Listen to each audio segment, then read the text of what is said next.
Today we're going to practice 2 daily conversations to help you improve your fluency. Hello and welcome everyone, this is Minu at AngloLink. As we often use phrasal verbs in our daily conversations, I have included quite a few of these verbs for you in these 2 dialogues. Just to remind you, a phrasal verb is a verb that consists of 2 parts. The first part is always a short verb like give, go, come, get, etc. And the second part is a preposition like in, on, up, down, etc. Now, each phrasal verb usually has a non-phrasal synonym. For example, you can give up smoking or you can quit smoking. You can fill in a form or you can complete a form. So really, in terms of speaking, you don't need phrasal verbs to express yourself. However, as native speakers use them quite a lot in their daily conversations, you need to be familiar with them. Now, the best way to learn these phrasal verbs is in context, in dialogues, in conversation. Please don't waste your time memorizing phrasal verbs from a list. Now, in the 2 dialogues that we are going to practice, I have constructed each sentence first without a phrasal verb and then with a phrasal verb. And I'd like you to listen to and repeat both versions carefully several times until you have got a really good grasp of the meaning and the way we use these verbs. So, when you're ready, we can begin. Phrasal verbs in daily dialogues. Before we practice the dialogues, there are a few points I'd like to mention to you about phrasal verbs. First of all, some phrasal verbs have 2 different meanings. For example, take up means begin a new activity. For example, I took up horse riding last year. But it also means accept an offer or invitation. For example, she took up the job offer. Let's look at another phrasal verb with 2 meanings. Turn down. One meaning is reduce volume. Please turn down the radio. Another meaning is reject. She turned down our invitation. And one more example is turn up. One meaning is increase volume.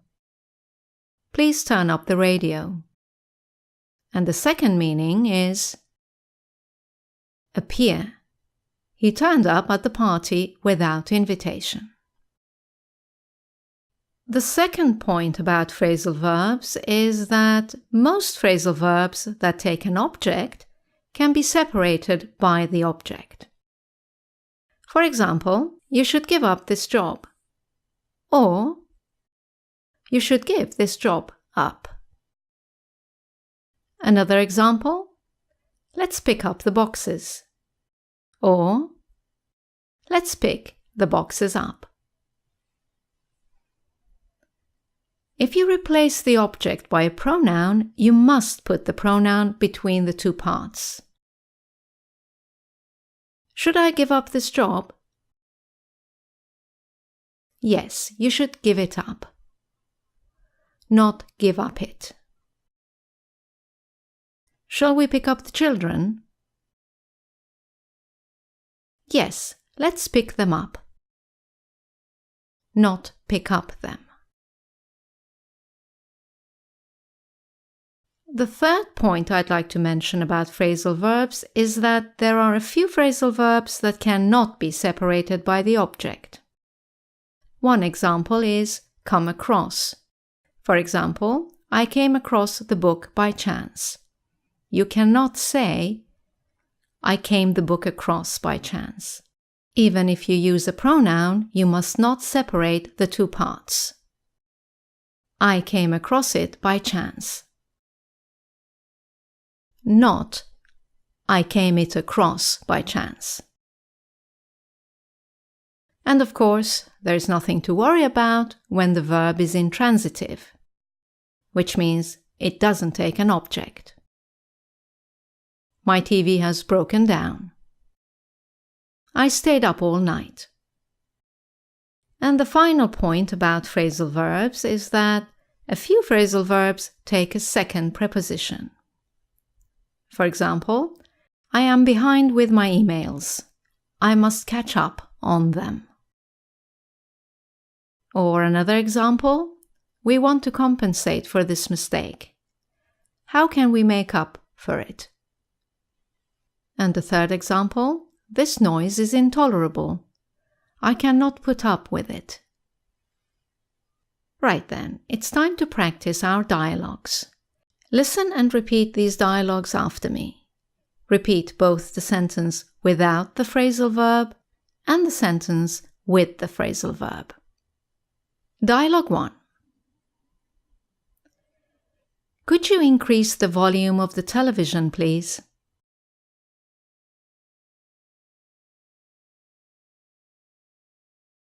Could you turn up the television, please?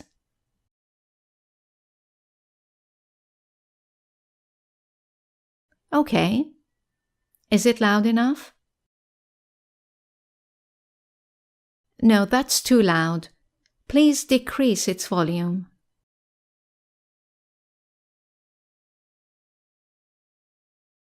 Please turn it down.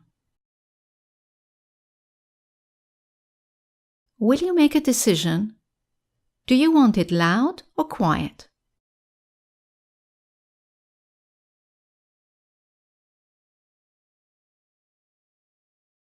Will you make up your mind? Do you want it loud or quiet?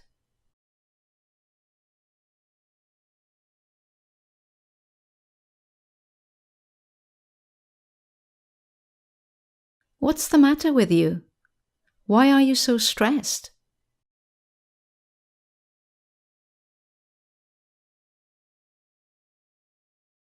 Why are you so wound up?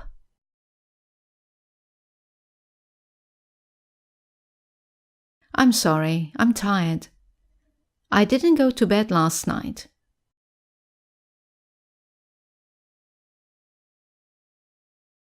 I stayed up last night.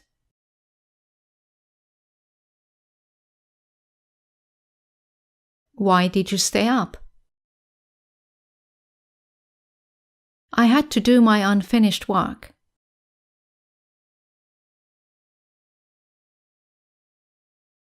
I had to catch up on my work.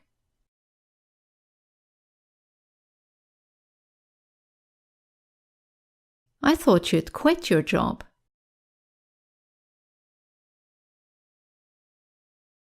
I thought you'd given up your job.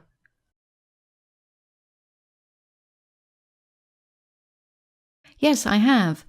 This is just a temporary job I've accepted.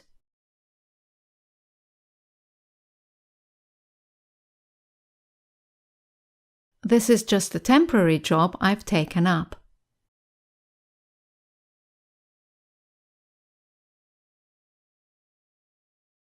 What can we do to reduce your stress?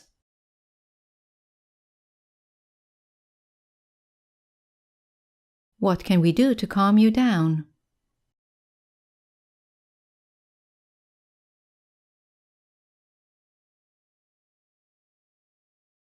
I think I need some fresh air. Do you feel like a short walk?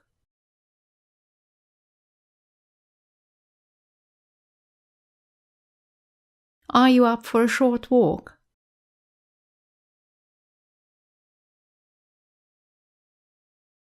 Sure, and we can buy something for dinner on the way back.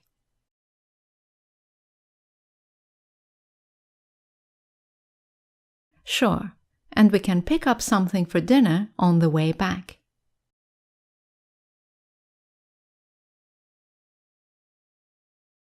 Dialogue 2.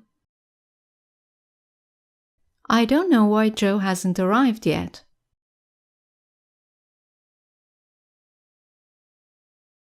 I don't know why Joe hasn't turned up yet.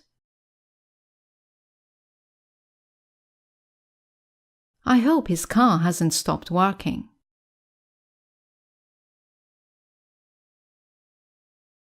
I hope his car hasn't broken down.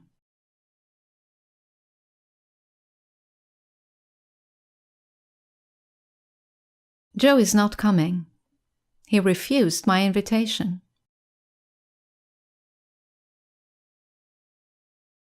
He turned down my invitation. Really? That's not like Joe.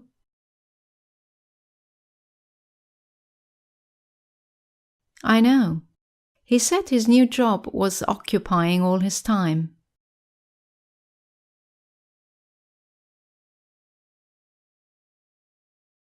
He said his new job was taking up all his time.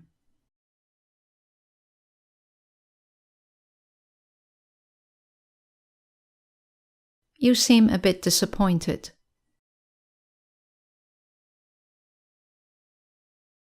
You seem a bit let down.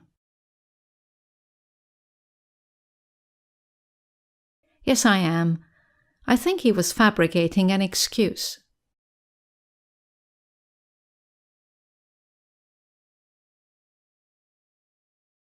I think he was making up an excuse.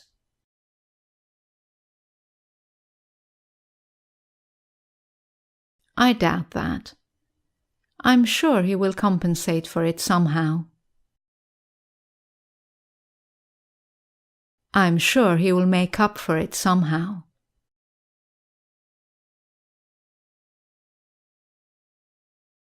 I hope so. Would you like a cigarette? No, thanks. I'm reducing the number of cigarettes I smoke.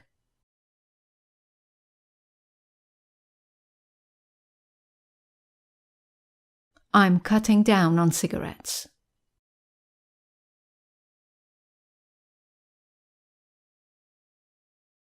I'm not in the mood anymore.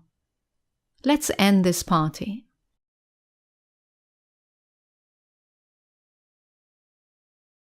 Let's wind down this party. Oh, come on, it's your birthday party. Please make yourself happy now.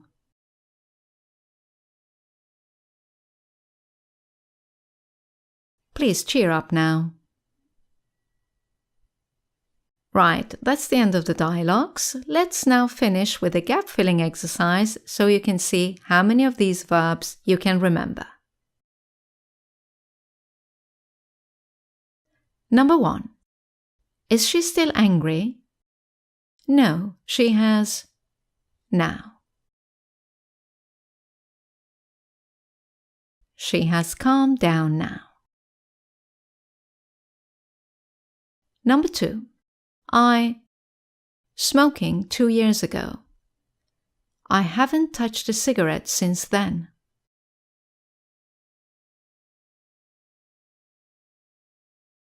I gave up smoking 2 years ago.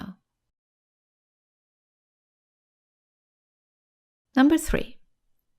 I'm really behind with my studies. I must on them.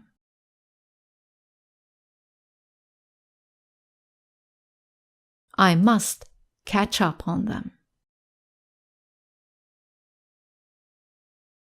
Number 4. He drinks too much. He should really on alcohol. He should really cut down on alcohol. Number 5. The hotel was terrible. We were really by it.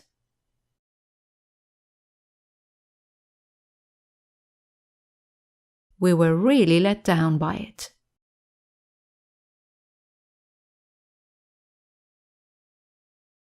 Number 6. Has he your offer? Yes, he has accepted it.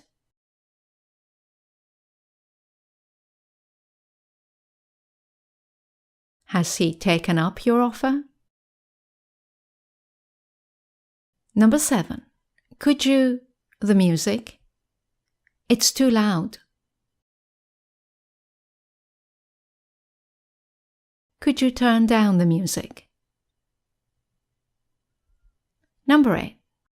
Don't be upset. Try and cheer up.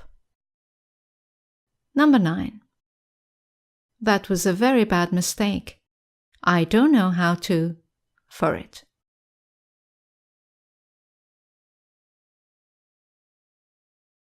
I don't know how to make up for it. Number 10. More than 500 people to watch the show last night.